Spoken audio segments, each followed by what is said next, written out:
Section 234C ये applicable होगा अगर एडवांस टैक्स की इंस्टॉलमेंट का डेफरमेंट हुआ है। इसमें इंटरेस्ट को निकालने के लिए आपको क्या करना होगा, जितनी भी आपकी डेफर्ड अमाउंट होगी उसको आप मल्टीप्लाई करोगे रेट इनटू, अब रेट क्या होगा मेरी बात ध्यान से सुनो, रेट होगा आपका सेम 1% पर मंथ या पार्ट ऑफ द मंथ। ठीक है, रेट होगा 1% पर मंथ या पार्ट ऑफ द मंथ। इसे आप मल्टीप्लाई करोगे, प्लीज सब बच्चे ध्यान से देखना यहाँ पर, इसे आप मल्टीप्लाई करोगे 3 मंथ्स फॉर ऑल इंस्टॉलमेंट्स, ठीक है, एक्सेप्ट लास्ट इंस्टॉलमेंट, क्योंकि लास्ट इंस्टॉलमेंट के लिए हम लोग क्या करते हैं, इंटरेस्ट एप्लीकेबल होता है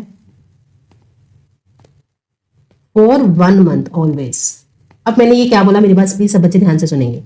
आपको क्या करना है, 234C की जब प्रैक्टिकल क्वेश्चन आप अटेम्प्ट करते हो तो उसमें आपको जितना डेफर अमाउंट होगा पहले वो लिखोगे, रेट में आप 1% पर मंथ या part of the month accordingly आप रेट ले लोगे। ठीक है, अब मेरी बात ध्यान से सुनो, यहाँ पर हमने लिखा है 3 month for all the instalment. 3 month for all the instalment मतलब देखो अपने पास 4 इंस्टॉलमेंट होती है, एक अपनी 15 जून वाली और दूसरी अपनी 15 सितंबर वाली, तीसरी 15 दिसंबर वाली और चौथी 15 मार्च वाली। ये जो 3 इंस्टॉलमेंट, अगर आपने इसको लेट पे करा, अगर आप इसमें लेट करते हो, इसका डेफरमेंट करते हो या इसका डेफरमेंट करते हो, इन तीनों ही केसेस में आपको क्या करना है, 3 महीने लेने हैं कैलकुलेशन में। ठीक है, इंटरेस्ट की कैलकुलेशन में। लेकिन अगर मान लीजिए आपने इसका लेट पेमेंट करा है तो इस केस में आपको क्या लेना है, सिर्फ और सिर्फ 1 मंथ ही लेना है। ठीक है, तो ये वाला पॉइंट ना यहाँ पर ये कहता है कि 3 मंथ लोगे for all instalments except last instalment, क्योंकि लास्ट इंस्टॉलमेंट में इंटरेस्ट के लिए हम हमेशा 1 मंथ ही लेंगे बजाय 3 मंथ की। आई होप आप लोगों को ये बातें क्लियर होगी।